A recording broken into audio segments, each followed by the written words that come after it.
Morning दोस्तों, मैं TJ sir और मैं आज से एक बहुत ही महत्वपूर्ण क्लास भारतीय राज्य व्यवस्था और संविधान के अंतर्गत आज पहला क्लास में मैं आप लोगों के लिए लेकर आया हूं। भारतीय संविधान की निर्माण की संपूर्ण प्रक्रिया कि भारतीय संविधान के निर्माण की प्रक्रिया कैसे शुरू हुआ था, संविधान सभा का गठन और उनके विभिन्न समितियों और संविधान हमारा बनकर कैसे तैयार हुआ और उसकी संपूर्ण प्रक्रियाओं को बिल्कुल A to Z ऐसे बताऊंगा कि इसमें आपका कोई भी एक भी बिंदु नहीं छूटेगा। और इसलिए ये जो क्लास है ये अब तक का बेस्ट क्लास साबित होने वाला है। साथ में इसके जो नोट्स है और उसके बाद हम लोग इसको संविधान प्रक्रिया, निर्माण प्रक्रिया से लेकर हम लोग संविधान के लागू होने तक इसको देखेंगे। इस क्लास में ये फर्स्ट क्लास है, फिर आगे हम लोग उसको कंटिन्यू करेंगे। और जैसे ये संविधान निर्माण की प्रक्रिया पूरा होता है तो उसके अंत में हम लोग रिलेटेड 20 प्रश्न करेंगे जो MCQ टाइप पूछ के सही गलत कथनों का चयन, मैच द फॉलोइंग वाले सवाल होंगे। ये जो क्लास है, चाहे आप UPSC की तैयारी कर रहे हो, स्टेट PSC की या SSC की या व्यापम एग्जाम की तैयारी कर रहे हो, ये आपके लिए बहुत ही महत्वपूर्ण वीडियो होने वाला है। तो जरूर इस वीडियो के अंत तक बने रहे। और यदि आप इसको ये वीडियो पसंद आएगा तो चैनल को जरूर सब्सक्राइब कर लीजिएगा। साथ में आप यदि इसका PDF पाना चाहते हैं तो PDF आपको टेलीग्राम चैनल में मिलेगा। तो टेलीग्राम चैनल का लिंक इस वीडियो के डिस्क्रिप्शन में, साथ में चैनल के डिस्क्रिप्शन में दिया हुआ है। तो वहां से आप टेलीग्राम चैनल भी ज्वाइन कर सकते हैं, वहां से आपको ये मिल जाएगा। तो चलिए हम लोग क्लास स्टार्ट करते हैं और आप भी क्लास पहले देखिए। यदि पसंद आए तो जरूर वीडियो को लाइक, शेयर और चैनल को सब्सक्राइब करेंगे, क्योंकि इसमें मैंने ऐसा कोई भी कंटेंट या जगह नहीं छोड़ा है जिससे प्रश्न पूछा जा सके। तो मैं बिल्कुल इसको कंप्लीट पूरी तरीके से, चाहे आप कोई भी एग्जाम की तैयारी करें, यदि ये वीडियो और इसके बाद के जो आगे आने वाले सीरीज है उससे ऐसा कोई भी प्रश्न न बचे जो कोई भी एग्जाम हो, कितना भी डिटेल से हम कोशिश करें। ये सबके लिए बहुत ही इम्पोर्टेंट क्लास होने वाला है। तो चलिए हम स्टार्ट करते हैं अपना संविधान निर्माण की संपूर्ण प्रक्रिया से लेकर लागू होने तक। दोस्तों, सबसे पहले हम लोग देखते हैं संविधान निर्माण की प्रक्रिया, ये कैसे शुरू हुआ, कैसे हमारा संविधान बना, इन सब चीजों के बारे में डिटेल से। तो हम लोग सबसे पहले जानते हैं कि हमारा संविधान निर्माण की प्रक्रिया कैसे शुरू हुआ। तो वास्तव में देखिए तो हमारा भारतीय संविधान, हम लोग जब स्वतंत्रता आंदोलन में थे तो लगभग ये 1929 के आसपास ये शुरू हुआ। और उसमें ये 1919 से और जितने सारे जो ब्रिटिश सरकार ने जो भी नियम बनाते गए, अधिनियम बनाते गए या एक्ट बनाते गए, उनके तहत हमारे संविधान निर्माण की प्रक्रिया वास्तव में शुरू हुआ था।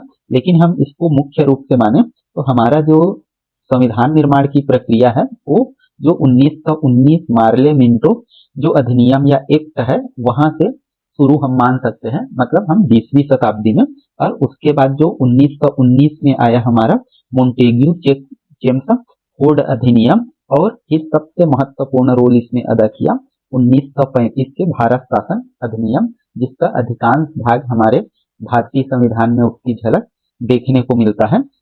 तो यहाँ से हमारा संविधान निर्माण की प्रक्रिया खासकर शुरू होता है। और आप जानते ही हैं जब 1909 में ही जो मुस्लिम समुदाय के लिए अलग से निर्वाचन का शुरुआत हुआ था वहां से, तो यहाँ से हमारा जो है वो मुख्य रूप से शुरुआत हुआ था। 1935 भारत शासन अधिनियम हमारा सबसे संविधान का प्रमुख स्रोत है। यदि आपसे पूछा जाए कि भारतीय संविधान का सबसे प्रमुख स्रोत कौन सा है तो वो क्या है, भारत शासन अधिनियम 1935, क्योंकि इसके अधिकांश से सबसे ज्यादा प्रभावित इसी से है हमारा। और इसका आगे हम प्रक्रिया देखें तो बहुत समय से, मतलब यही के आसपास से ज्यादा मांग उठने लगा था कि भारतीय कांग्रेस के द्वारा या हमारे नेताओं के द्वारा कि हमारे देश को भी चलाने के लिए क्या होना चाहिए, संविधान होना चाहिए। तो इसके लिए क्या किया गया कि जो ब्रिटिश शासन है वो 1940 में भारतीयों के पास एक प्रस्ताव रखते हैं कि भारतीय यदि उन्हें द्वितीय विश्व युद्ध में उनको सपोर्ट करेंगे तो वो क्या करेंगे, उनके संविधान निर्माण की प्रक्रिया को मदद करेंगे। लेकिन जब ये अगस्त प्रस्ताव लाया जाता है 1940 में, तब भारतीय कांग्रेस क्या करती है, इसको ठुकरा देती है, क्योंकि वहां पर ये चीज माना जाता है, क्योंकि प्रथम विश्व युद्ध में भी ये लोग वही चीज किए थे, तो वहां पर वो लोग नहीं मानते उनका बात और उनका बात ये ठुकरा देते हैं। फिर आता है बात, जब 1-2 साल हो जाता है 1939 के बाद, तब क्या किया जाता है कि एक क्रिप्स मिशन भारत भेजा जाता है, और द्वितीय विश्व युद्ध हुआ था 1939 में, और 1942 के आसपास द्वितीय विश्व युद्ध अपने चरम पर होता है। तो वहां पर भारतीयों का समर्थन पाने के लिए ये क्या करते हैं, जो ब्रिटिश प्रधानमंत्री होता है विंस्टन चर्चिल, और इन्होंने क्या किया, स्टीफर्ड क्रिप्स को भारत भेजा, और इसे ही क्या बोला जाता है, क्रिप्स मिशन। और इसमें भी वही चीज किया गया कि क्या किया गया कि आप हमको द्वितीय विश्व युद्ध में क्या दो, सहयोग दो, या हमारे साथ शामिल हो जाओ, और हम लोग उसके बाद आप लोगों का संविधान निर्माण भी करेंगे, आपको गणतंत्र राज्य भी बना देंगे। ऐसे करके उनको जो वचन दिया गया या जो भी दिया गया, तो इसमें क्या किया गया कि भारतीय नेताओं ने पहले स्वतंत्रता का वचन दो तभी सहयोग मिलेगा, ऐसा जो भी उनके पक्ष में सामने रखा, लेकिन उसको प्रत्यक्ष रूप से स्वीकार नहीं किया गया। और यहाँ तक कि इस क्रिप्स मिशन को महात्मा गांधी ने पोस्ट डेटेड चेक भी कहा। तो यहाँ पर आपको एक चीज ध्यान रखेंगे, हो सकता है मैं यहाँ पर इस बात को नोट नहीं किया हूँगा, लेकिन इस चीज को आपको ध्यान रखना है कि महात्मा गांधी ने किस मिशन को या किस योजना को पोस्ट डेटेड चेक के नाम से पुकारा था या बोला था, तो उसको आपको ध्यान रखना है। क्रिप्स मिशन, ये ऐसे सवाल आ सकता है कि क्रिप्स मिशन को महात्मा गांधी ने क्या नाम दिया था या कैसे पुकारा था, तो ऐसे करके, या महात्मा गांधी ने पोस्ट डेटेड चेक किसे बोला था, तो ऐसे भी आपको सवाल ये पूछा जा सकता है या पूछा गया ही है, तो ये चीज भी आपको ध्यान रखना है। अब इस क्रिप्स मिशन की असफलता के बाद क्या होता है कि इसमें वही चीज है कि क्रिप्स मिशन का प्रस्ताव का उद्देश्य यही ही था कि भारतीय युद्ध में उनको सहयोग करे, बदले में उनको देंगे, लेकिन ये झूठे वादे प्रथम विश्व युद्ध में भी कर चुके थे, तो इसलिए इसमें किसी भी भारतीय को इस पर विश्वास नहीं हुआ। और उसके बाद जब 1945 के आसपास जब विश्व युद्ध समाप्त हो जाता है, तब यहाँ पर ये चीज होता है, समाप्त होने बाद ब्रिटेन ने ये तय किया कि भारत को क्या किया जाएगा, सत्ता हस्तांतरित किया जाएगा। और उस समय तक भी जो हम लोग देखें तो जो ब्रिटिश प्रधानमंत्री है वो कौन होते हैं, क्लीमेंट इटली। तो ये चीज आपको ध्यान रखना है, जब भारत आजाद हुआ या होने वाला था, तो वहां पर जो प्रधानमंत्री है वो कौन था, क्लीमेंट इटली। ये कई एग्जाम के पेपर में ये भी सवाल आ चुका है। तो मार्च 1946 में एक विशेष मिशन भारत भेजा जाता है, और उसी मिशन को क्या बोला जाता है, कैबिनेट मिशन योजना, जो आता है 1946 में। और इसके सदस्यों की बात करें तो सदस्यों के बारे में भी आपको पूछा जाता है कि कैबिनेट मिशन के सदस्य कौन कौन थे या उसके अध्यक्ष कौन थे। तो आपको ध्यान रखना है, कैबिनेट मिशन के जो अध्यक्ष थे वो पेथी लॉरेंस थे, तो ये आपको ध्यान रखना है। और ये कौन था, तो कौन था इसके बारे में भी डिटेल से यूपीएससी एसएससी के एग्जाम में पूछा गया है। ये भारत मामलों के सचिव थे, भारतीय मामलों के सचिव थे। और दूसरे इसके सदस्य थे सर स्टेफर्ड क्रिप्स, जो पहले 1942 में ये एक बार क्रिप्स मिशन लेकर आए थे। जबकि तीसरे अफसर हम लोग देखें तो एवी अलेक्जेंडर थे, जो ब्रिटिश नौसेना के प्रभारी मंत्री भी थे। तो ये तीन जो थे कैबिनेट मिशन के या थे सदस्य थे, और ये कैबिनेट मिशन ही सत्ता हस्तांतरित के लिए भारत भेजा गया था, साथ में भारतीय संविधान का निर्माण के लिए। और इन्हीं के लिए क्या किया गया था, इनका उद्देश्य ही था एक स्वतंत्र लोकतांत्रिक और संघीय भारत का संविधान बनाना इनका उद्देश्य था। और इसी योजना के तहत एक माना जाता है 3 जून की योजना, इसी को बोला जाता है कि 3 जून की योजना मतलब माउंटबेटन योजना बोला जाता है। कि उस समय जो हमारे मतलब जो ब्रिटिश हमारे भारत में जो अंतिम ब्रिटिश जो गवर्नर जनरल वायसराय होता है वो माउंटबेटन होता है, और माउंटबेटन ने 3 जून 1947 को एक योजना बनाया, पार्टीशियन प्लान भी बोला जाता है इसको, विभाजन योजना। कि उसी दिन ये घोषणा किया गया कि भारत जो है 14 अगस्त को 2 भागों में बढ़ जाएगा। 14 अगस्त को पाकिस्तान का उदय होगा, जबकि 15 अगस्त को भारत को आजाद कर दिया जाएगा। ये चीज की घोषणा किया इन्हें, किसने किया, तो लॉर्ड माउंटबेटन ने, जो कौन थे, भारत के अंतिम गवर्नर जनरल था। तो इसका हम लोग तो इसी दिन ये घोषणा किया था, कब घोषणा किया था, 3 जून 1947 को। तो इसलिए इसको क्या बोला जाता है, 3 जून योजना। तो आपको पूछा जाए 3 जून योजना क्या है, तो माउंटबेटन योजना के नाम से भी जाना जाता है इसको। और इसी में इसके हम थोड़ा प्रमुख बिंदुओं को भी देख लेते हैं, क्योंकि हमारा ये प्रत्यक्ष रूप से हो या ना हो, लेकिन हमको क्या है, जब स्वतंत्रता देना हुआ तभी ये योजना आया था, तो इसमें भी हम इसको शामिल कर लिए। इसमें हम लोग देखें तो मुख्य बातें क्या था, भारत का विभाजन करना था कि दो राष्ट्र बनेगा, दो स्वतंत्र राष्ट्र, एक पाकिस्तान और एक भारत। साथ में ये होगा कि ब्रिटिश सत्ता का अंत होगा और सत्ता का हस्तांतरण भारतीयों को कर दिया जाएगा।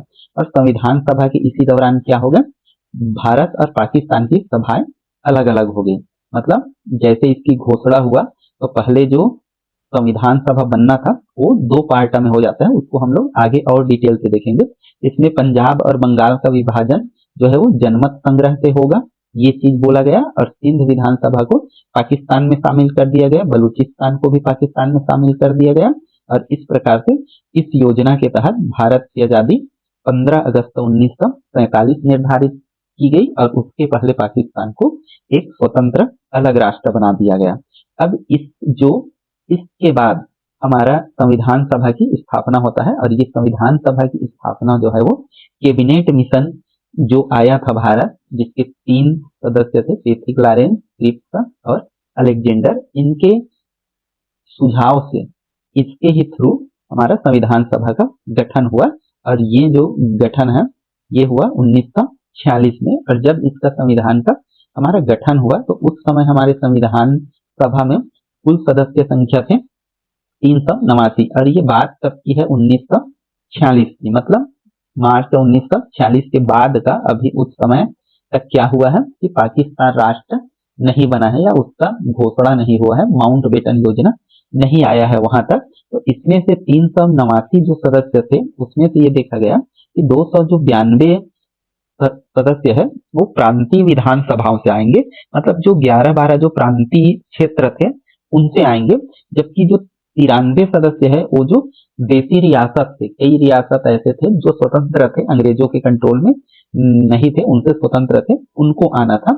और आगे हम लोग बात करें तो 4 जो सदस्य है वो चीफ कमिश्नरी प्रांतों से आना था। इनमें चीफ कमिश्नरी प्रांतों में आपको ध्यान रखना है, एक तो दिल्ली था, एक अजमेर मालवाड़ का क्षेत्र था, मतलब एक दिल्ली का, एक अजमेर मालवाड़ का क्षेत्र और दूसरा कुर्ग का, और तीसरा मतलब जो चौथा है वो ब्रिटिश बलूचिस्तान का, जो अब के डेट में पाकिस्तान में है। तो इनसे 4 जो सदस्य है वो आने थे। तो कुल मिला के हम इन चारों सब मिला के देखें तो कुल टोटल सदस्यों की संख्या हम लोग देखें तो 389 इसमें थे। और इसमें और भी कुछ बातें हैं कि इसमें 389 सदस्य है, इसमें से जो 15 है वो महिलाएं थी, मतलब 15 तो आपको ध्यान रखना है 289 में, या इसमें 15 महिलाएं सदस्य चुना गया। और इसमें सीटों की संख्या कैसे निर्धारित किया गया, तो सीटों की संख्या इस प्रकार से निर्धारित किया गया कि क्षेत्र वाइज लगभग ऐसा माना गया कि हर 10 लाख में एक सदस्य संख्या दिया गया कि जहां भी जिस क्षेत्र की संख्या लगभग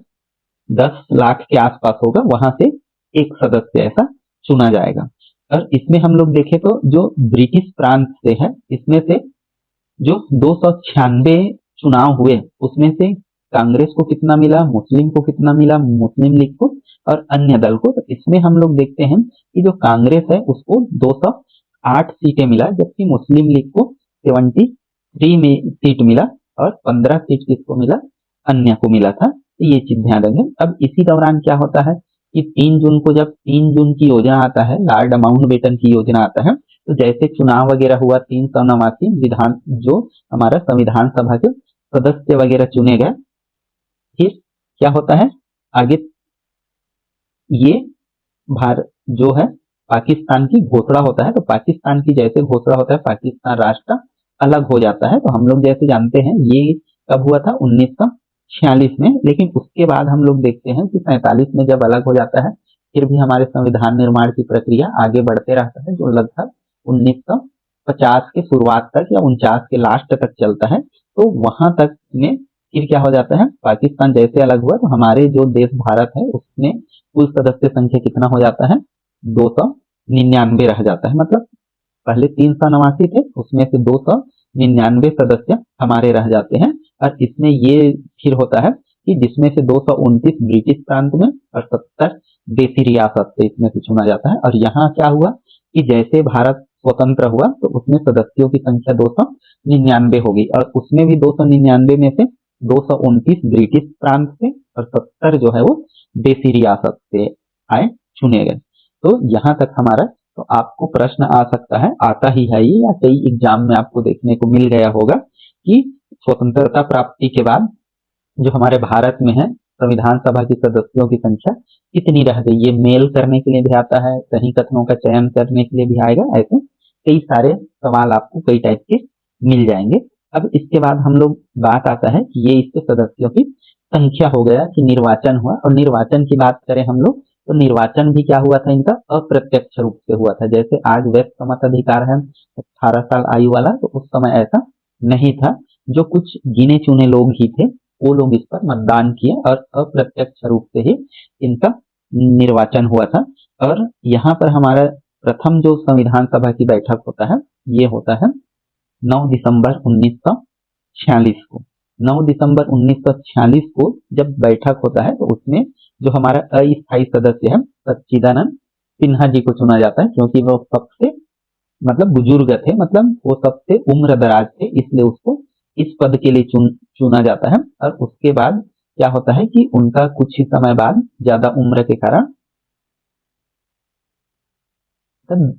देहांत भी हो जाता है अगले कुछ ही समय में। तो अगला जो बैठक होता है हमारा 13 दिसंबर को होता है, मतलब लगभग 9 दिसंबर के पास हमारा जो बैठक है वो कंटिन्यू चलने लगता है। लेकिन 13 दिसंबर का बैठक सबसे महत्वपूर्ण है, क्योंकि इसी दिन हमारे संविधान सभा का जो डॉक्टर राजेंद्र प्रसाद है उसको स्थायी अध्यक्ष चुना जाता है।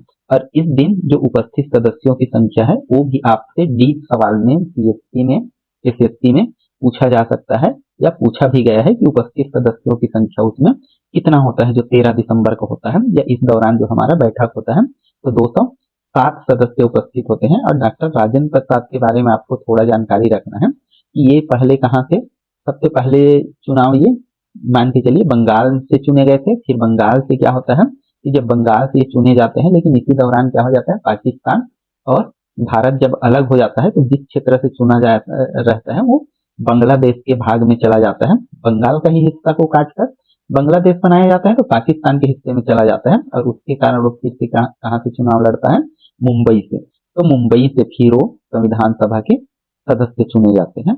और इसमें जो शुरू बैठक हुआ था ये बाद की बात है ना, ये हम इस समय की बात करें तो मुस्लिम लीग ने इसमें भाग नहीं लिया था, तो ये भी चीज आपको ध्यान रखना है। और साथ में जो हैदराबाद के जो सदस्य थे उन्होंने भी इस संविधान सभा की बैठक में भाग नहीं लिया था। आगे है कि संविधान सभा में अध्यक्ष तो हो गए कि अस्थायी अध्यक्ष हम लोग देखे सच्चिदानंद सिन्हा जी थे, जबकि स्थायी जो अध्यक्ष थे डॉक्टर राजेंद्र प्रसाद थे। लेकिन इसके अलावा भी आपको ध्यान रखना है कि हम पूरे डिटेल से पढ़ रहे हैं तो हमको यहाँ पर ये ध्यान रखना है संविधान सभा में उपाध्यक्ष भी थे, 2 उपाध्यक्ष थे।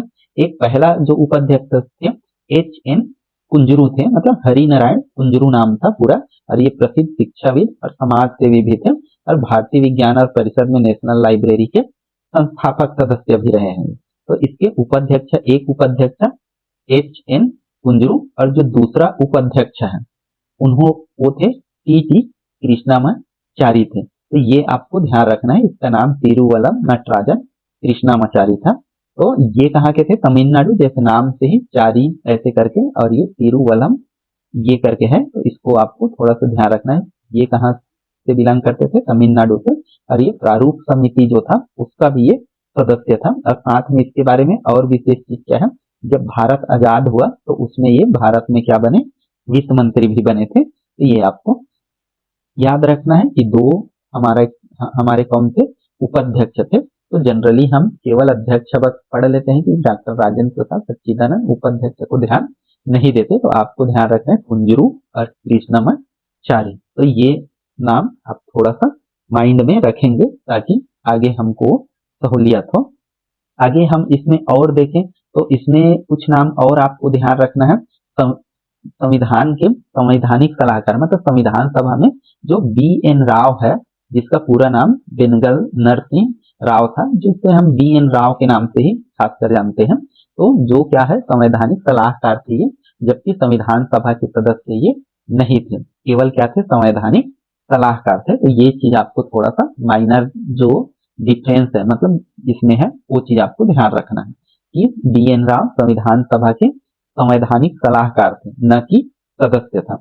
अब आगे बढ़ते हैं हम इसके प्रक्रिया में। तो संविधान निर्माण की हमारी प्रक्रिया है, जो मुख्य चरण है कैसे संविधान बना, तो इनके कई चरण हुए कि इसमें हम लोग देखें तो सबसे प्रमुख रूप से देखें तो इसमें विचार विमर्श चला कि विचार विमर्श चला मतलब 9 दिसंबर से 13 दिसंबर तक जो कंटिन्यू लगभग 5 बैठकें चली वो सबसे महत्वपूर्ण रहा। उसमें पदाधिकारियों का चयन हुआ, लेकिन 13 दिसंबर 1946 को जवाहरलाल नेहरू ने एक उद्देश्य प्रस्ताव रखा संविधान सभा के सामने कि हमको किस बेस पर चलना है। जैसे संविधान सभा का जो आगे चलकर जो ये उद्देश्य प्रस्ताव है यही आगे चलकर संविधान का प्रस्तावना बना। जैसे हम भारत के लोग, तो ये जो है हम भारत के लोग भारतीयों को ये सभी चीज है, भारत के नागरिकों को जो स्वतंत्रता है, समता है, बंधुत्व की भावना, ये सब दिलाने के लिए उनमें प्रेम की भावना, बंधुत्व की भावना, लोगों की अभ्यर्थी, सब जो प्रस्तावना है आपको लगभग याद होना चाहिए। उसको हम आगे डिटेल से अगले क्लास में करेंगे। अभी हम लोग यहाँ पर संविधान निर्माण के क्षेत्र में चलते हैं कि संविधान उद्देश्य प्रस्ताव पेश किया गया और यह संविधान का आधार बना और बाद में यही किसमें परिवर्तित हो गया, प्रस्तावना में। तो इन्होंने कब ये प्रस्तुत किया था, 13 दिसंबर 1946 को, और इसको एक्सेप्ट किया गया कब, इसको स्वीकार किया गया 22 जनवरी 1947 को। ये जो प्रस्ताव उद्देश्य प्रस्ताव पेश किया गया था उसको संविधान सभा द्वारा 22 जनवरी 1947 को स्वीकार किया गया। और साथ में इसी दौरान हम लोग कुछ चीजों को और मैं यहाँ पर शामिल किया हूँ कि 22 जुलाई 1947 को ही क्या अपनाया गया हमारा, राष्ट्र ध्वज को। और इसके लिए भी एक समिति बना था, झंडा समिति, उसको हम थोड़ा सा आगे देखते हैं और उसी के परिप्रेक्ष्य में। और इसमें ये संविधान सभा द्वारा स्वीकार किया गया प्रस्तावना फिर आगे बना हो और इसमें कई सारे समिति का भी गठन किया गया। ऐसे ही नहीं होगा कि कुछ लोगों को कुछ की जवाबदारी, कुछ लोगों को कुछ की जवाबदारी। तो इसमें हम संविधान सभा में देखें तो टोटल मिला के 22 समितियां बना था, जिसमें 8 प्रमुख समिति थी। तो ये 8 प्रमुख समितियों में से कुछ समितियों को हम लोग देखते हैं और उसके अध्यक्षों को आपको थोड़ा सा नाम ध्यान रखना है। और यहाँ पर हम लोग देखेंगे कि जैसे संविधान का प्रारूप समिति है, तो संविधान के प्रारूप समिति के अध्यक्ष कौन रहे, भीमराव अंबेडकर जी रहे। संघीय शक्ति समिति, इसके अध्यक्ष थे जवाहरलाल नेहरू। एक और समिति था संघ संविधान समिति, इसके अध्यक्ष कौन थे, जवाहरलाल नेहरू। जबकि मौलिक अधिकार, अल्पसंख्यक जनजाति और मूल अधिकार जो समिति है उसका जो अध्यक्ष थे वो सरदार वल्लभ भाई पटेल थे। प्रांतीय संविधान समिति के अध्यक्ष भी कौन थे, सरदार वल्लभ भाई पटेल। और एक और था झंडा समिति, बताया मैं जस्ट ऊपर में, झंडा समिति में ही इसके अध्यक्ष कौन थे, डॉक्टर राजेंद्र प्रसाद जी। और इनको क्या सौंपा गया था कि झंडा समिति कार्य था कि हमारे झंडा को पूरी तरीके से डिजाइन करना, उसका माप, सभी चीजें बनाना। तभी हम लोग देखते हैं झंडा का बिल्कुल कलर है, उसका बिल्कुल डायमेंशन है, एक लंबाई चौड़ाई है, इतनी लंबाई होगा, इतनी चौड़ाई होगा। तो इसी के द्वारा हुआ कि हमारा जो लंबाई है वो जैसे है 1:2 के आसपास जो है, 2-3 अनुपात में। तो ये ऐसा होना चाहिए हमारा कि इतने अनुपात का ही झंडा हमारा होना चाहिए। तो ये कंप्लीट डिजाइन किया गया और 22 जुलाई 1947 को हमारा जो राष्ट्र ध्वज तिरंगा है उसे हम लोगों ने अपनाया अपना राष्ट्र ध्वज के रूप में।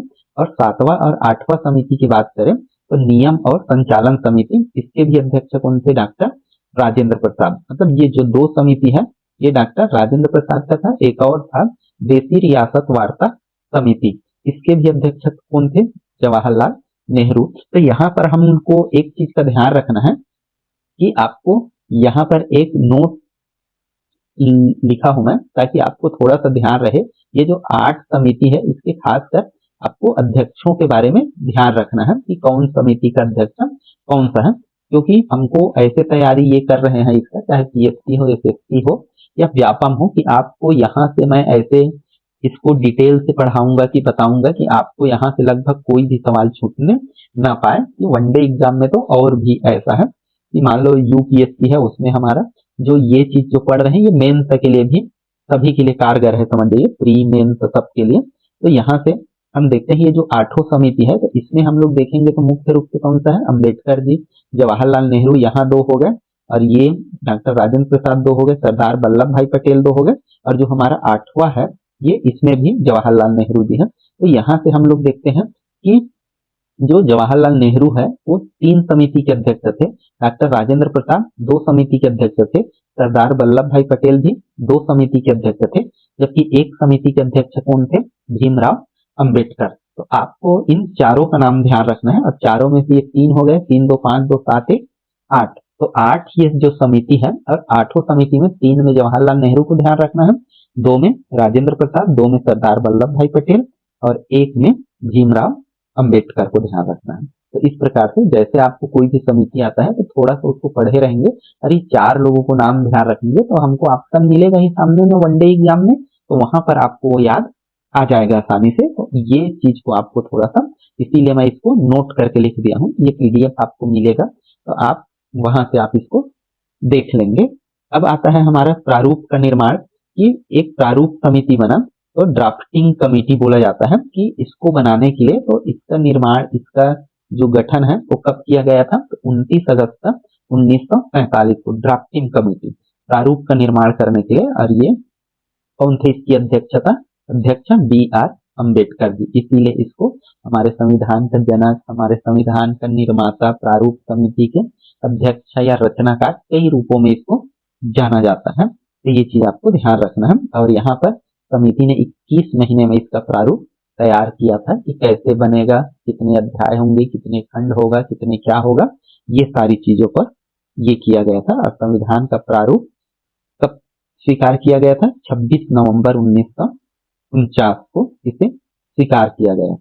अब आगे और हम लोग देखें तो कुछ बिंदुओं पर, जैसे संविधान सभा इसको शुरू से बनने में लगभग कितने दिन का समय लगा, 2 वर्ष 11 माह और 18 दिन तक इस पे चर्चा चला या इस पे काम हुआ, और कुल इसमें सत्र देखें तो 11 सत्र हुआ और 165 दिन संविधान निर्माण की चर्चा में व्यतीत हुआ। तो कुल सत्रों की संख्या देखें तो 11 सत्र। अब सत्र क्या होता है, सत्र आपको जानना चाहिए कि जैसे संसद का सत्र चलता है, मानसून सत्र, तो जैसे 5 तारीख को शुरू हुआ अगस्त को, तो ये 7 तारीख तक चलेगा या 17 तारीख तक चलेगा, ये एक सत्र हो गया मानसून सत्र।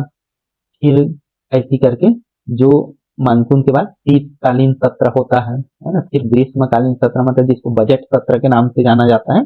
ऐसे करके साल में देखेंगे तो हर 3 महीने में प्रायः ये होते रहता है, या 4 महीने में एक सत्र ऐसे चलते रहता है। तो 11 इसमें कुल सत्र हुए, 165 दिन संविधान निर्माण की चर्चा हुआ। मान के चलो कि ये 11 जो सत्र हुआ उसी में 165 दिन हुआ होगा, और लगभग 2000 संशोधन प्रस्ताव पेश किया गया। क्योंकि हम लोग इसको जानते हैं कि आज ऐसा संविधान है, इतने खंड ऐसा तो पहले ही नहीं हो गया, पहले लिखे होंगे, फिर उसको सुधारे, फिर इसको सुधारे, ऐसा। तो इतना सुधार का मतलब ये है कि उसमें बार बार संशोधन किया गया, एक ही बार में उसको कंप्लीट नहीं किया जा सकता, क्योंकि कोई भी चीज बनता है तो उसको ऐसे सुधार किया गया, वो संशोधन लगभग। और उस समय की बात करें तो इसमें खर्च भी हम लोग देखें तो लगभग अप्रॉक्सीमेटली ये 64 लाख रुपए के आसपास इसका खर्च भी हुआ था। मतलब आज से यदि हम लोग देखें तो लगभग 80 ईयर्स पहले, तो मतलब इतने साल पहले हम लोग देखें, 78 साल 79 साल पहले की बात करें, तो उस समय 64 लाख रुपए, मतलब आज के, मतलब हम लोग ये बोल सकते हैं कि 6400 करोड़ के रुपए के आसपास आज के डेट में उतना वो जा सकता है, क्योंकि पैसे की वैल्यू कम हो गए हैं। आगे हम लोग देखें तो जब संविधान ये बन गया पूरी तरीके से, तो इसको लिखने का काम हुआ। इसको लिखने का काम किसने किया था, तो आपको ध्यान रखना इसकी हस्तर जो लिपि है, मतलब वो तैयार किया प्रेम बिहारी राय ज्यादा ने, इसको उन्होंने ही अपने हाथ से लिखा था। और ये मूल जो संविधान है, आपको ध्यान रखना है कितने पेज में, लगभग 251 पेज में ये लिखा गया। और इसका चित्रांकन जो है वो किया गया नंदलाल बोस जी के द्वारा किया गया। तो ये दोनों बातें भी बहुत महत्वपूर्ण है, हमारे एग्जाम में कहीं से भी प्रश्न पूछा जा सकता है, क्योंकि आज के डेट में कोई भी प्रश्न रिपीट नहीं होता है, और ज्यादा से ज्यादा पूछ के प्रश्न आते हैं, तो बहुत ज्यादा सवाल हर पार्ट से बन जाते हैं, या एक ही पार्ट से, जैसे आपको कैबिनेट मिशन से एक तथ्य दे देगा, 3-4 तथ्य दे देंगे, कौन सही है कौन गलत है, या माउंटबेटन योजना से दे देगा या किसी भी से एक से दे दिया जाएगा या संविधान के कोई भी भाग से, तो उसमें कई सारे चीज ऐसे आ जाते हैं। अब यहाँ से हम लोग देखें तो भारतीय संविधान का वाचन, यहाँ वचन लिख गए हैं, ये क्या है, वाचन।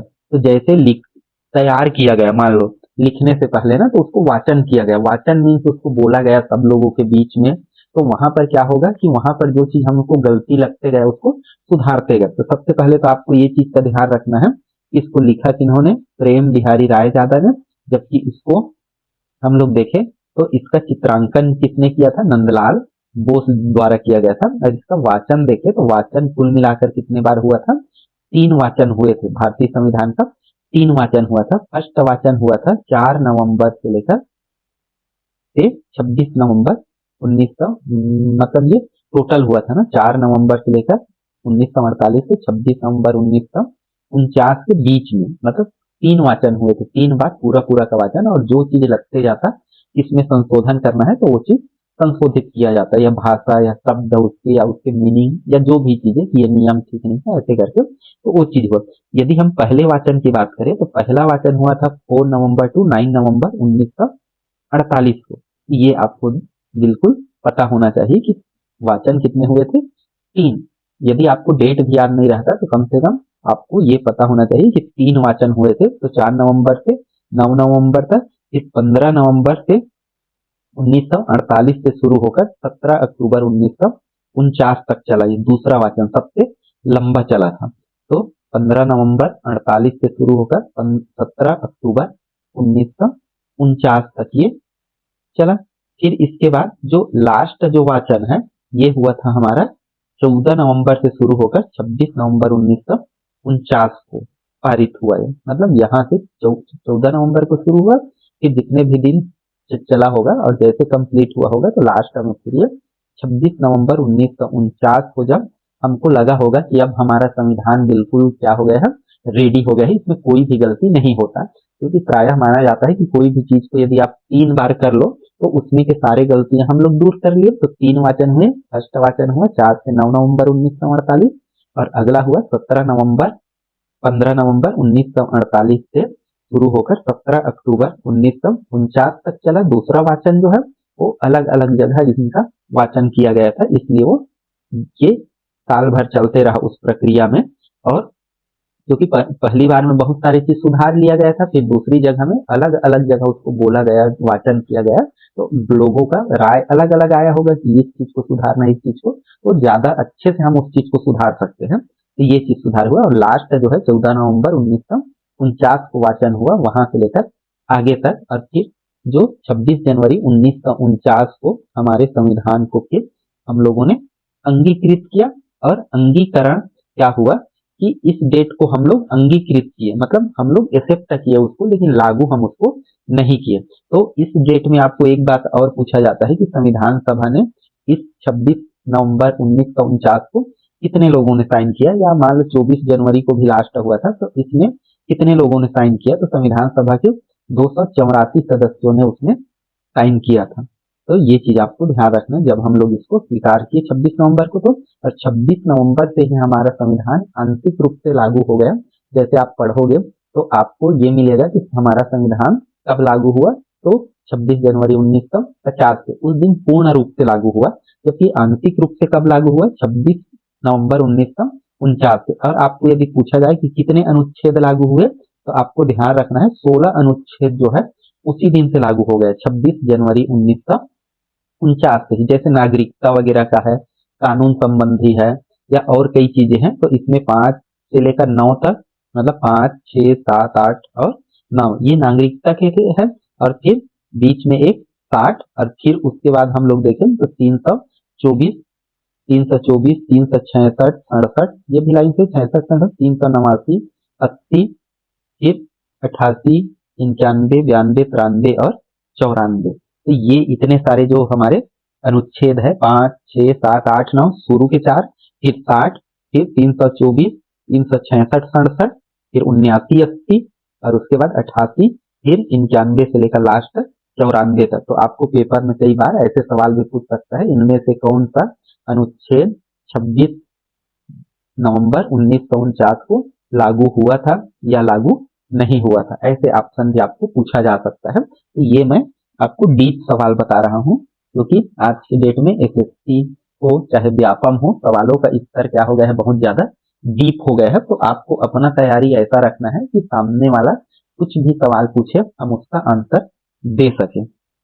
अगला हम लोग देखते हैं कि संविधान सभा का जो अंतिम बैठक है उसकी बात करें तो संविधान सभा का जो अंतिम बैठक है वो हुआ था 24 जनवरी 1949 को। अब एक बात और ये कर लें कि जैसे जो 26 नवंबर 1949 को तो हम लोग एक्सेप्ट कर लिए, लेकिन उसी डेट को हम लोग एक चीज निर्धारित किए कि हमारा जो संविधान है वो लागू होगा 26 जनवरी 1950 को। बाकी सभी अनुच्छेद इसी दिन से लागू होगा और गणतंत्र दिवस के रूप में इसको मनाया जाएगा। तो 26 जनवरी 1950 में लागू हुआ। क्यों लागू हुआ? तो इस दिन से भारत एक गणतंत्र राज्य बना और इसका कारण भी है इसको लागू करने का। क्यों लागू किया गया?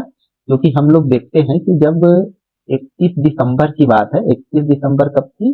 1929 का, जब लाहौर अधिवेशन होता है तो लाहौर अधिवेशन के बाद उसी समय जो रावी नदी के तट पर जो झंडा फहराया जाता है, मतलब स्वतंत्रता मनाया जाता है अपना झंडा फहरा के, और उस दिन डिसाइड किया जाता है कि हम लोग अगले बार से हर 26 जनवरी से क्या करेंगे?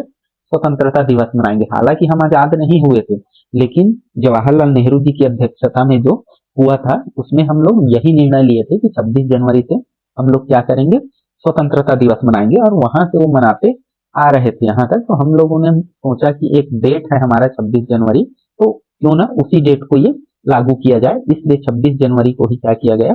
संविधान हमारा लागू किया गया। और जो अंतिम बैठक है 24 जनवरी 1950, तो ये भी अपने आप में बहुत महत्वपूर्ण है, क्योंकि 24 जनवरी 1950 को ही हम लोगों ने राष्ट्रीय गीत जो हमारा वंदे मातरम है उसको हम लोगों ने एक्सेप्ट किया।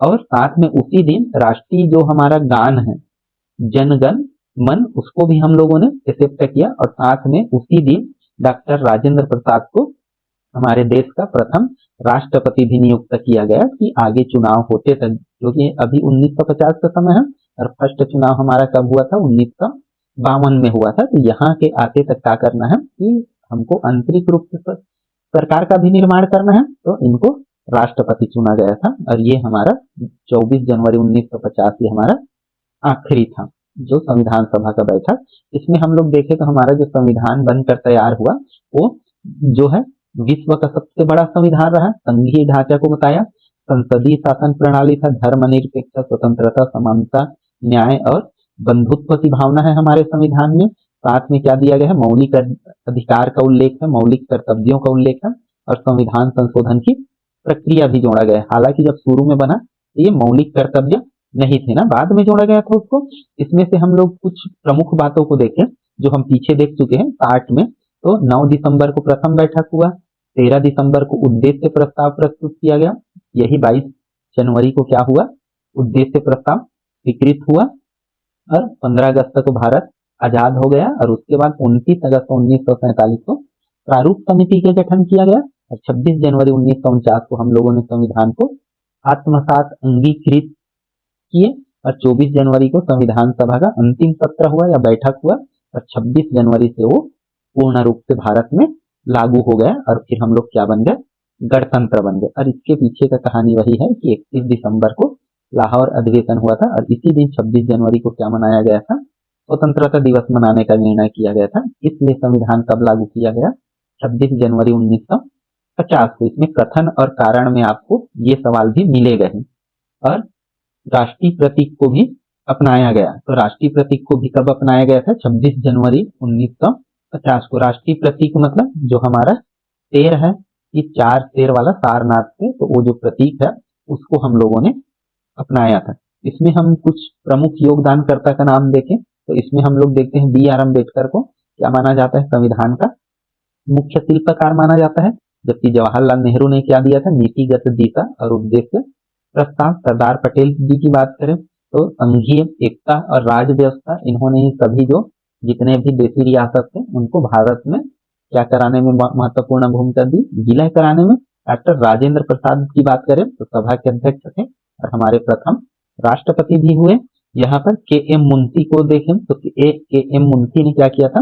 मौलिक अधिकारों का प्रारूप तैयार किया था। तो इनका भी बहुत महत्वपूर्ण योगदान है और 22 समितियों में ये कई समिति में शामिल भी थे। और इस प्रकार हमारा संविधान बनकर तैयार हुआ। और उस संविधान में हम लोग बात करें तो हमारा जो संविधान बना उसमें 22 भाग हुए, 395 अनुच्छेद हुए और 8 अनुसूचियां बनी। जो हमारा संविधान 26 जनवरी 1950 को लागू हुआ वो ऐसे बना। लेकिन इसमें अब तक संशोधन होते होते हम लोग देखते हैं कि इसमें भाग की संख्या तो 22 ही है, लेकिन संख्या के आधार पर गिने 1 2 3 तो कितना हो जाता है 25। और अभी भी अनुच्छेद हमारा देखें तो 395 ही है, लेकिन उसमें कई भाग जुड़ने के कारण गिनती के रूप में देखें तो लगभग 450 के आसपास चला जाता है। और अनुसूचियों की बात करें तो जो पहले 12 जो 8 था वो आज के डेट में कितना हो गया है 12। तो ये कैसे हुआ क्या हुआ वो सब चीज हम आगे देखेंगे। अभी हम लोग ये मूल रूप से देख रहे हैं कि हमारा संविधान कैसे बना है। तो इस प्रकार से हमारा ये संविधान ये आज का संविधान है और ये बना उस समय का संविधान है। तो आपको पेपर में भी ये सवाल आता है कि जैसे जिस समय संविधान बना हमारा तो क्या था कि कैसे थे सवाल वहां, कैसे वहां पर कितने अनुच्छेद थे, कितनी अनुसूची थी, कितने भाग थे। तो भाग 22 पहले भी था और आज भी भाग 22 ही है। आगे हम लोग देखते हैं, यदि इसमें से हम लोग देखें तो कुछ जो संविधान पढ़े उसके मुख्य बिंदुओं को हम लोग देख सकते हैं। यदि वन लाइनर फॉर्म में देखें तो संविधान प्रारूप समिति ये गठन हुआ था 29 अगस्त 1943 को। प्रारूप समिति के अध्यक्ष बनाए गए थे भीमराव अंबेडकर जी। प्रारूप समिति में कुछ कितने सदस्य थे 7 सदस्य। अंबेडकर को संविधान सभा में पहले बंगाल से चुना गया और बाद में कहां से चुना गया है मुंबई प्रांत से। डॉक्टर अंबेडकर को भारतीय संविधान सभा का जनक या पिता भी बोला जाता है। और संविधान सभा में हैदराबाद जो रियासत है उनके प्रतिनिधियों ने भाग नहीं लिया था। और जानते हैं इन्होंने मतलब इनके खिलाफ पुलिस कार्यवाही करना पड़ा तब ये भारत में विलय हुआ। तो ये आपको थोड़ा सा ध्यान रखना है। और आगे हम लोग देखें तो यही चीज है कि हैदराबाद राज्य के विरुद्ध पुलिस कार्रवाई चलाया सरदार वल्लभ भाई पटेल ने, और जिसको क्या नाम दिया जाता है ऑपरेशन पोलो। संविधान निर्माण की बात करें तो 2 साल 11 माह और 18 दिन का समय लगा। ये बिल्कुल आपको पता रखना है। संविधान को 26 नवंबर 1949 को अपनाया गया, जबकि 26 जनवरी 1950 को लागू किया गया। संविधान के सभा के संवैधानिक सलाहकार कौन थे BN राव जी थे। कैबिनेट मिशन के अनुसार कुल सदस्य कितने थे 389। जो स्वतंत्रता प्राप्ति के बाद कितना रह गया 299। ब्रिटिश प्रांतों से कितने सदस्य थे 292, जबकि देसी रियासत से कितना थे 93। और मुख्य जो प्रांत थे मतलब जो कमिश्नरी थे 4 थे उससे, तो वहां से 4 टोटल मिला के 389। और स्वतंत्रता के पश्चात कितने रह गए 299। अब संविधान लागू जब हुआ उसके पहले ही क्या कर दिए गए कि कुछ अनुच्छेदों को क्या कर दिया गया लागू कर दिया गया था कि हमारा जो संविधान है उसमें से ये लागू हो गए थे इतने अनुच्छेद। कुल कितने अनुच्छेद थे ये 16, 5, 6, 7, 8, 9। 9 के बाद सीधा कितना आया 60, 60 के बाद 324, फिर 366 और 67, फिर 389, 80, फिर 388, फिर 89, 88, 89 मतलब एक लाइन से है ना। मतलब आपको याद रखने में भी आसानी होगा थोड़ा करेंगे तो। देखो यहाँ से 5 से 9 तक, फिर ये 60 अकेला, फिर 324 अकेला चुनाव आयोग से संबंधित, फिर ये 66 और 67, 79 और 80, 88 और 89, 90, 88, 89, 90 3 ठो, फिर 92 मतलब आगे से लेकर 92, 93, 94 ऐसे करके। भारत का राष्ट्रीय वृक्ष बरगद को अपनाया गया। तिरंगे का सफेद रंग शांति एवं सत्य का प्रतीक है। और इंडियन इंडिपेंडेंस एक्ट 1947 ये सवाल आपको ध्यान रखना है। ब्रिटिश संसद में कब पारित हुआ ये 5 जुलाई 1947 को ये पारित हुआ ब्रिटिश पार्लियामेंट में। तो ये भी सवाल आपके में कई बार आया है कि भारत को जो स्वतंत्रता भारतीय स्वतंत्रता अधिनियम है वो कब वहां पारित हुआ, उस समय वहां के प्रधानमंत्री कौन थे। तो ये चीजें आपको ध्यान रखना है थोड़ा। और एक चीज और है कि भारत को फिर 15 अगस्त इतने को स्वतंत्रता मिल गई 47 को। BN राव ने एक पुस्तक लिखा इस पर, Indian constitution in the making. ये पुस्तक इन्होंने लिखा। और संविधान सभा की पहली बैठक 9 दिसंबर को 207 सदस्य ये हम लोग देख चुके हैं। और प्रारूप समिति फरवरी 2000 मतलब 1948 में प्रारूप समिति जो है प्रारूप की प्रति जो है वो प्रकाशित हुआ और भारतीय संविधान जो है विश्व का सबसे विस्तृत संविधान है। ये आपको ध्यान रखना है। इस प्रकार से हमने देखा ये पूरे संविधान को हम बिल्कुल कंप्लीट रूप से ये कर चुके हैं। इससे संबंधित अब निर्माण प्रक्रिया से लगभग बहुत ही कम सवाल बच जाएंगे जो इससे बाहर के आएंगे। और इसके बाद आगे हम लोग और भी संविधान के भाग, उनकी अनुसूचियां, उनके स्रोत और जो सभी भाग है उनको हम लोग क्रमवार देखेंगे। तो आगे की क्लासों में ये हम देखेंगे। तो यहाँ से लेकर जो हम लोग पढ़े, यदि आपको ये पसंद आया हो तो जरूर आप इस वीडियो को लाइक, शेयर और चैनल को सब्सक्राइब कर लेंगे ताकि आगे और आपको ऐसी ही बेहतर से बेहतर कंटेंट मैं प्रोवाइड करा सकूं। और ये एक बुक में ऐसा आप देखे होंगे कि एक बुक में ये सारी चीजें आपको नहीं मिलेगा या एक जगह नहीं मिलेगा, बल्कि आप मेरे को ये इकट्ठा करना पड़ा है। तो ये चीज आपके लिए बहुत ही बेहतर है और इसका पीडीएफ आपको टेलीग्राम चैनल पर मिल जाएगा। तो टेलीग्राम चैनल भी ज्वाइन कर लेंगे। और चलिए हम अब ये जो जितने पढ़े हैं उससे संबंधित हम 20 सवाल हम लोग देख लेते हैं बिल्कुल जल्दी से। और इनका आप देखेंगे कि इनको पढ़े तो आपको ये पता हुआ कि नहीं। तो ये सवाल है 20 एमसीक्यू कि संविधान प्रारूप समिति का गठन कब किया गया था। प्रारूप समिति का गठन बोल रहे हैं ना, संविधान प्रारूप समिति का गठन कब किया गया था। तो सही आंसर है हमारा 29 अगस्त 1947 को। अगला सवाल है हमारा, निम्न कथनों पर विचार करना है कि प्रारूप समिति में कुल 7 सदस्य थे। इसके अध्यक्ष की बात करें, इसके अध्यक्ष ये पहला सही 7 सदस्य थे। अध्यक्ष राजेंद्र प्रसाद थे। ये राजेंद्र प्रसाद नहीं थे, ये गलत है, ये गलत हो जाएगा। संविधान निर्माण में 2 वर्ष 11 माह 18 दिन लगे, ये सही है, ये सही है। मतलब पहला और कौन सा सही है, तीसरा। तो हमारा सही आंसर कौन सा हो जाएगा, ए। अगला है, भीमराव अंबेडकर को संविधान सभा में पहले किस प्रांत से चुना गया था। पहले तो हम लोग देखे थे भीमराव अंबेडकर जी को किस प्रांत से चुना गया था, बंगाल प्रांत से चुना गया था सबसे पहले। इसके बाद हम लोग देखते हैं संविधान सभा में हैदराबाद रियासत के प्रतिनिधियों ने भाग लिया, नहीं लिया, बाद में भाग हुए, केवल सलाहकार भेजे। तो क्या हुआ था, इसको इन्होंने भाग नहीं लिया था संविधान सभा की बैठक में। भारतीय संविधान के संवैधानिक सलाहकार कौन थे, तो हम लोगों ने देखा जस्ट कई बार, तो इसमें से बहुत सारे सवाल आपको याद भी हो जाएंगे। कौन था, BN राव हमारे संवैधानिक सलाहकार थे। संविधान सभा की पहली बैठक कब हुआ था, तो संविधान सभा की पहली बैठक हुआ था हमारा 9 दिसंबर 1946 को। आगे पहली बैठक के अस्थायी अध्यक्ष कौन थे, तो पहली बैठक के अस्थायी सदस्य थे सच्चिदानंद सिन्हा जी। अगला हम लोग देखते हैं, हमको मिलान करना है कि ए और बी में साइड में जैसे ड्राफ्टिंग कमेटी है, 3 इसमें दिया हुआ है कि ड्राफ्टिंग कमेटी है। और इसका हम लोग इसको और छोटा कर लेते हैं ताकि इसके ऑप्शन भी आ जाए। तो यहाँ पर आगे ड्राफ्टिंग कमेटी का देखते हैं, तो अंबेडकर जी था। यूनियन पावर जो कमेटी है उसके नेहरू जी थे। और फंडामेंटल राइट्स कमेटी के कौन थे, पटेल जी थे। मतलब ये बिल्कुल सही मिला हुआ है। इसका सही आंसर कौन सा हो जाएगा, ए, बी और सी, मतलब मिला मुलाया है। कैबिनेट मिशन योजना के सदस्य कौन थे, तो इसमें से कौन थे कैबिनेट मिशन योजना के सदस्य, ये बताना है। Pethick Lawrence, Stafford Cripps, Alexander. तो ये तीनों ही क्या थे, इसके सदस्य थे। इसलिए हमारा सही आंसर क्या हो जाएगा, 1, 2 और 3। अगला हम लोग देखते हैं, भारत संविधान का अंगीकरण एडॉप्शन है ना, अंगीकृत कब हुआ था। तो हम लोगों ने कब किया था इसको अंगीकृत, 26 नवंबर 1949 को। और लागू कब करेंगे, जनवरी को। और ये यहाँ पर क्या है, संविधान का प्रवर्तन इन्फोर्समेंट लागू कब हुआ था, तो 26 जनवरी 1950 को लागू हुआ था।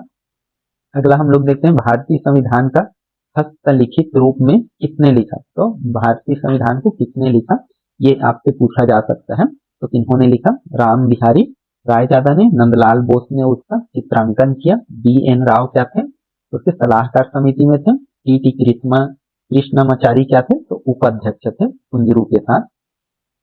कुंजरू जी के साथ है। चित्रांकन किसने किया, तो अभी जस्ट मैं बता दिया कि चित्रांकन किसने किया था, नंदलाल बोस जी ने किया था।